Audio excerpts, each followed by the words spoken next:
هنتكلم فيها الفترة اللي جاية والحاجة المهمة اللي هتكلم فيها هي القانون وكلام كتير في القانون.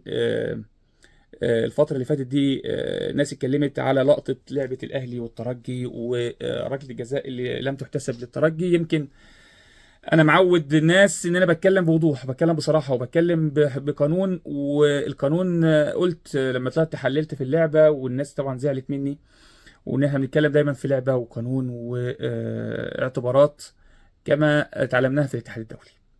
اللعبه بتقول ايه او القانون بيقول ايه في اللعبه دي؟ القانون بيقول، عشان بس مستمعينا يبقوا واعيين معانا وعارفين القصه دي، لانها بعد كده اللعبه دي هتيجي للنادي الاهلي وهقول نفس الكلام مش هغيره. القانون بيقول ان اللعبه الكوره من رجل المدافع لايد المدافع زميله، لما تبقى في مسافه صغيره وتبقى الكوره مفاجاه يستمر اللعب مهما كان وضع الايد. مفيش لمسه يد في اللعبه دي.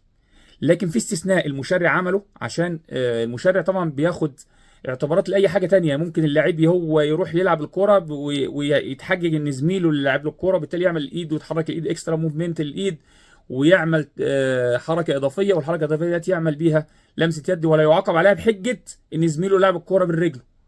فالمشرع لما عمل القانون او حط القانون حطه باعتبارات. لما في حد بيتكلم ويقول القانون بيقول ان من رجل المدافع لايد الزميل المدافع مفيش لمسه يد، لا، مش على المطلق، ده مبدأ عام على فكره. بس في استثناء واحد، ان لو في مسافه موجوده، يعني اللاعب ممكن يتحكم في ايده، والكره مش مفاجئه على الكره ضعيفه، يعني في مساحه او مسافه يقدر يتحكم في ايده ويحرك ايده. طب لو عمل اللاعب نفسه بقى، عمل الريسك وعمل اكسترا موفمنت، حرك ايده حركه اضافيه، وده اللي حصل في اللعبه اللي بنتكلم فيها، يعاقب على ده. يبقى في استثناء واحد، الاستثناء ده موجود في القانون على فكره، مش تأليف. فالقانون اللي يتكلم يقول ان من رجل المدافع لايد المدافع زميله مفيش لمسه يد، ده كلام مش مظبوط، او كلام مش دقيق. الدقيق ان في استثناء في المبدأ ده، او في القاعده العامه دي، ان لو في مسافه موجوده، لو في الكره مش راحه قويه، يعني مش مفاجاه للمدافع زي الزميل، لو يقدر يحرك ايده في اكسترا موفمنت، بيبقى في الاستثناء اللي ممكن يعاقب عليه اللاعب. يمكن في لقطه تحكيميه جت بنفس او قريبه من اللقطه ديت في الاتحاد الاوروبي، والحكم ما احتسبش، حكم الفار استدعى واحتسب ركله جزاء. الكره من راس المدافع لايد زميله المدافع، عمل اكسترا موفمنت، تعاقب عليها بلمسه يد. يا جماعه لما بنتكلم في قانون بنتكلم والله بمنتهى الوضوح، لا نفرق، مش فارق معانا مين على مين، احنا بنتكلم كقانون وكلعبه.